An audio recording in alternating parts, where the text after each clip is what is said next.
everybody, my name is Yuji, and welcome to Mary Sue Monday!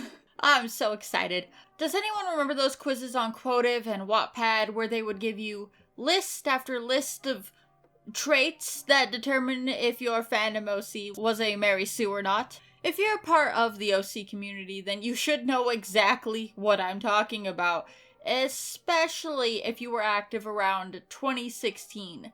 These things were everywhere. Hell, they're still everywhere. You could find so many Is Your OC a Mary Sue quizzes online. These quizzes very often gave you generic traits that were big no-nos when creating a character for a fandom. My Little Pony is a pretty good example. Couldn't be an alicorn, couldn't have rainbows, couldn't be two eyes, couldn't be just pastels. Just lots of fucking nonsense. But if you were in the community back then, you did often fall into this little hole of generic things make character bad. So in 2018, my friend and I had the idea to take some of these traits for characters and make characters using them. Hence the name for this series, Mary Sue Monday. Because we use Mary Sue quiz books to effectively make these characters. The goal for this series was to make a well-written character using the traits from these quizzes, because it is not the traits themselves that make a bad character, it is the writing and character design that makes them bad. Now it's time for me to revive this series after 7 years, because it's fun. It keeps me entertained when I'm bored. So for this episode of Mary Sue Monday, I have written an Avatar The Last Airbender OC.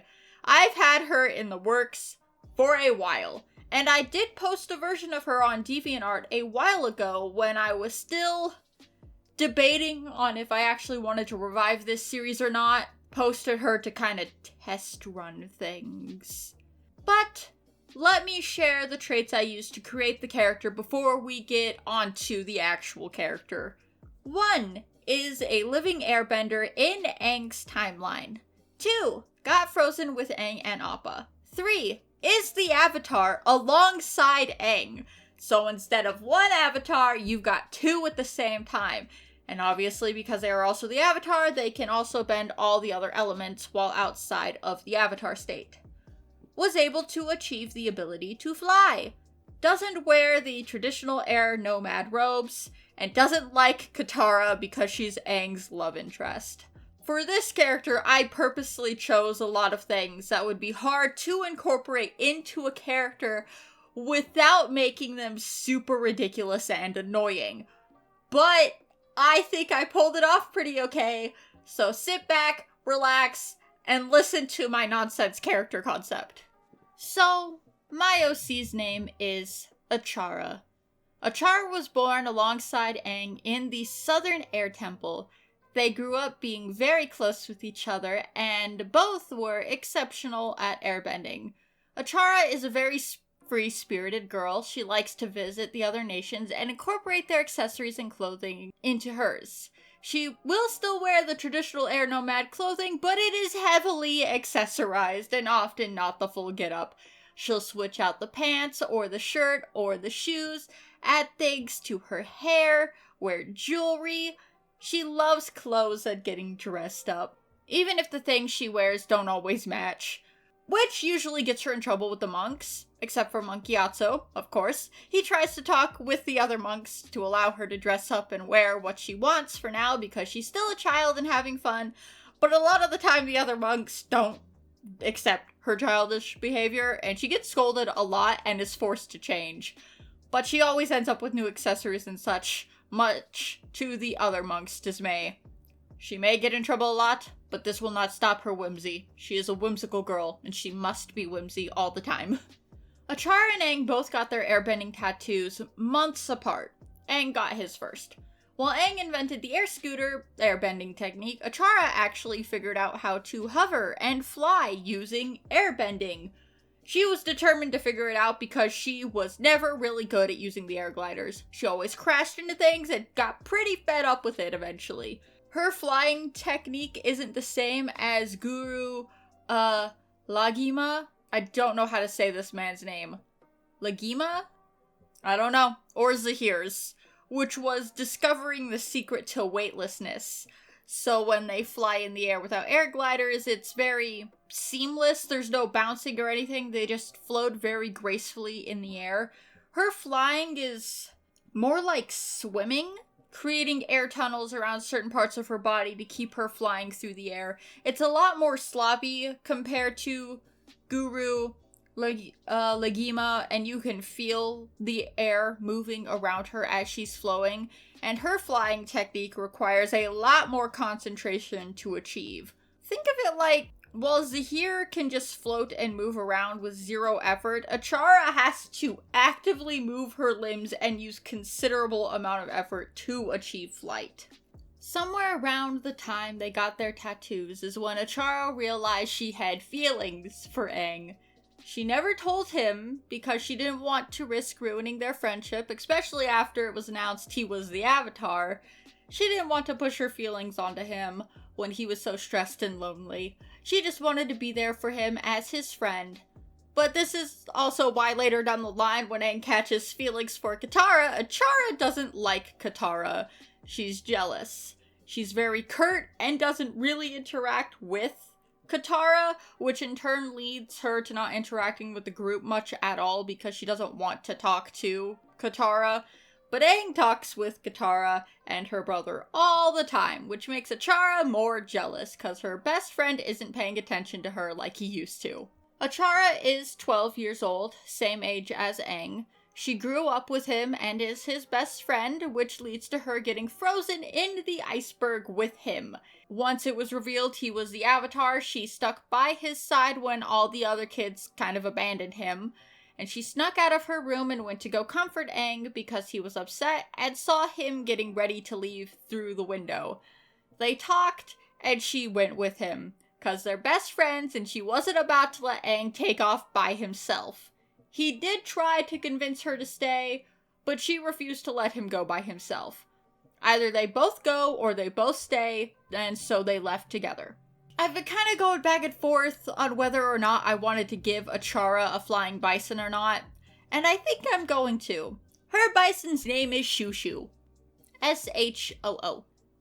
Oh, and this makes my ending for this super extra tragic. Delightful. I have found a way to make this more angsty than it already was. But they both leave on their respected bison and stick pretty close together so they don't get separated. And during that storm, Achara and Shushu are the first to go down and fall into the ocean. Aang and Appa following pretty soon after. Aang had to find her and Shu in the water while in the Avatar state before he froze them. So, 100 years pass, and we get to the point where Katara and Sokka discover Aang in the iceberg. Now unfrozen, this scene plays out basically the same.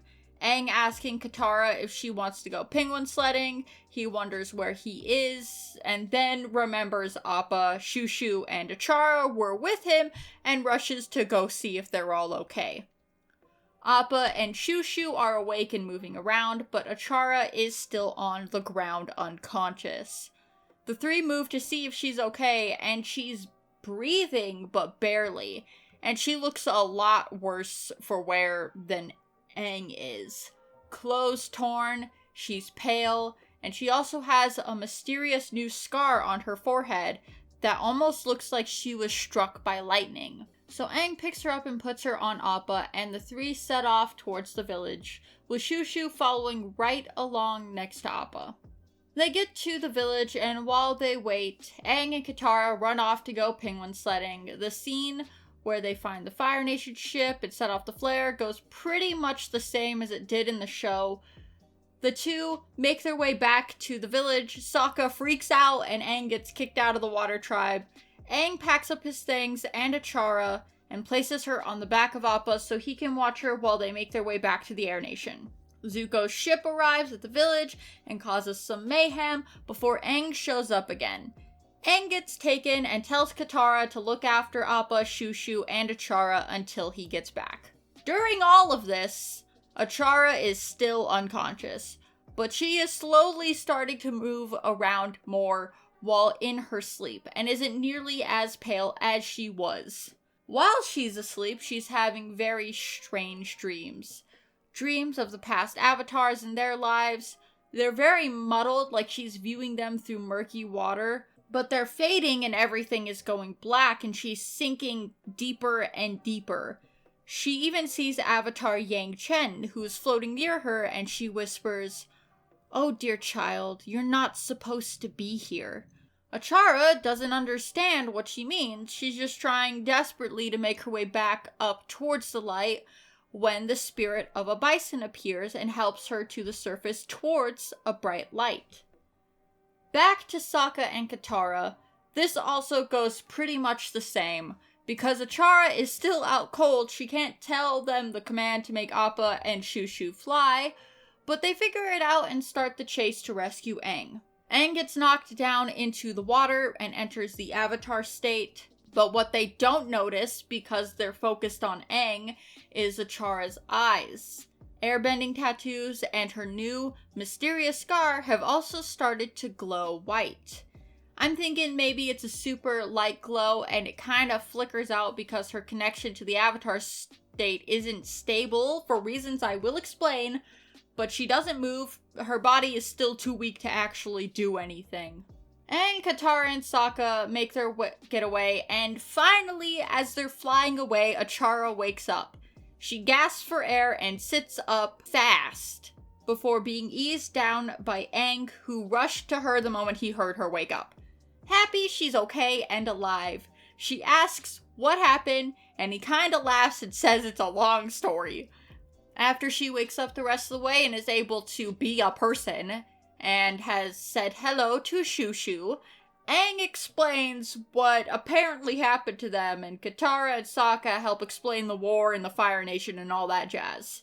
I'm skipping a bit to where they end up at the air temples, and Achara and Aang are now showing Katara and Sokka around. It's been a while since I've seen Avatar, so I don't remember the sequence of events perfectly, but I do remember they end up in the building with all the past Avatar statues, and Aang has a bit of a moment where he's just staring at Roku. While in that room, Achara gets a massive headache and ends up with a nosebleed. And as quick as it happened, it stops. But obviously everyone is a little worried, because that was weird. But she just kind of chalks it up to being stuck in the ice for so long as a normal person, and not the Avatar. That's when Momo first appears, and the chase is on. Aang and Achara team up against Sokka to stop him from eating Momo. And as we know, they eventually find the firebender bodies and Monk Gyatso. Achara is standing a bit behind Aang, horrified by what she's seeing. Sokka catches up and sees what's going on and tries to lead Aang and Achara out of there when he enters the Avatar state. Sokka, panicking, turns to Achara for help, only to see that she has fallen to her knees and her eyes and tattoos are glowing like Aang's, and so is her new scar. She's completely out of it. He can't shake her awake or anything, she's just not responding. Katara comes rushing in like she did in the original and sees Sokka by Achara. She does a double take, but quickly refocuses on getting Aang out of the Avatar state. Once he's calmed down, he sees Achara, eyes and tattoos still glowing like his was before, and it finally flickers out and she falls over unconscious. Now they're all confused, but they pack up and leave. A few hours later, Achara wakes up. Everyone is glad she's okay, but they're still confused as to what happened back at the air temple. Achara says she doesn't remember what happened after finding the firebenders and Monk Gyatso. Everything went black and she started having this strange dream, but she doesn't really remember it. That's when Sokka drops the bomb that after Aang went into the Avatar state, it kinda looked like she did too. Her eyes and tattoos were glowing just like his, and so was the scar on her forehead. She's obviously confused and in denial, 'cause how is that possible? She's obviously not the Avatar, Aang is. No one really knows what's going on, but they continue their journey. Achara goes over to Shushu so she could be alone and think for a bit. Now I'm skipping ahead again, because I haven't really thought about the episodes in between now and when they reach the Fire Temple and Aang speaks to Avatar Roku. But if I end up writing a whole ass story for her, I will explore those more. But I know that I wanted Achara and Aang to find out why Achara can now enter the Avatar state and can control the other elements a little bit, because Avatar Roku explains it to them when they enter the spirit realm at the Fire Temple. Basically, when they ran away and got knocked into the ocean by the storm and Aang entered the Avatar state and sealed them away, before they were all completely frozen, Achara was actually basically dead. Aang had gotten the water out of her lungs, but it wasn't enough. So he placed his forehead on hers and tried to pull her spirit back into her body using the Avatar spirit. It worked, but Aang accidentally let a piece of the Avatar spirit slip into Achara, which is why she now enters the Avatar state alongside Aang and why she passes out almost every time it happens and gets headaches and gets nosebleeds. It's her body rejecting the Avatar spirit, because she was never meant to be the Avatar. That's how she got that scar on her forehead. It's where the Avatar spirit entered her body. Roku explains that the only way to fix this is to give Aang back the full spirit of the Avatar, but in doing so, Achara will die, because it's the only thing keeping her spirit tethered to her body. Aang refuses this. He is not losing his best friend, and is not losing the only other airbender that's left in the world. Roku accepts this, but warns Aang that this will change the course of the Avatar cycle forever. The longer that piece of the Avatar spirit stays in her body, the stronger her ability to control the other elements and enter the Avatar state separately from Aang will grow.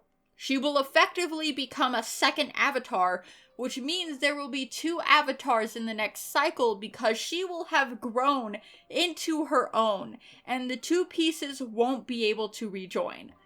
Aang seems fine with this.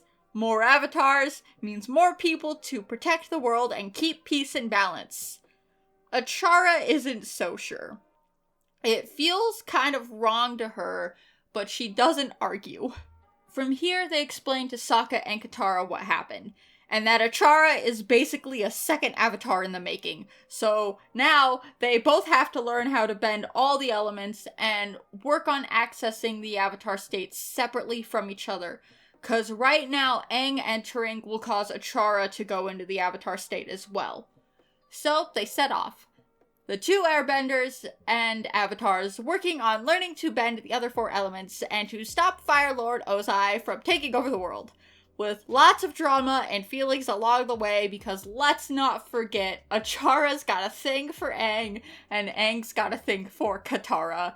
That, alongside dealing with the fact that she's now the Avatar, has Achara feeling a lot of different things at once. And she's not really having the best time right now. But as time goes on, she does start to work around those feelings and is just kind of happy to be there for her friend. But this doesn't last long. Season 2, Episode 20. Before this point, Achara has been getting pretty good at bending water and earth. She's having trouble with fire, and unlike Aang, she didn't swear off firebending, so she's still trying, but it's not going super well. The Avatar state is still being triggered only when Aang enters, so they assume the pieces are still tied together too much for them to enter separately. And when Team Avatar and the Firebenders end up in that underground cave and Zuko and Azula attack Aang and Achara, cause rumors spread fast, and at this point they're all pretty aware that there's now 2 Avatars roaming about. They're fighting hard, and when Aang seals himself away and goes into the Avatar state, Achara quickly following behind, and then Aang gets attacked by Azula and almost dies and loses the ability to enter the Avatar state until the last episode of Season 3. When Azula hits Aang, Achara drops and she's dead on the spot. The attack caused the Avatar spirit to completely move back to Aang, and because that's what was keeping Achara alive at the moment, and the 2 pieces didn't have enough time to become completely separated, she dies there. Katara quickly grabs Aang and Achara's body and escapes. Neither of them are breathing, but she hopes that if she heals Aang, Achara will come back as well. not knowing that the Avatar spirit had already completely gone back to Aang. So when Aang wakes up for that moment, but Achara doesn't, everyone is devastated, but doesn't say anything.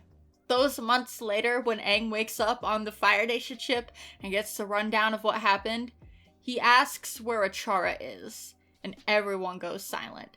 They had time to grieve, but know that Aang doesn't know that she's gone. Katara quietly leads him to a room. The door to the room is covered in ice, and inside lays Achara's body. The room was kept cold to stop her body from decaying, so when Aang woke up, he could say goodbye to her.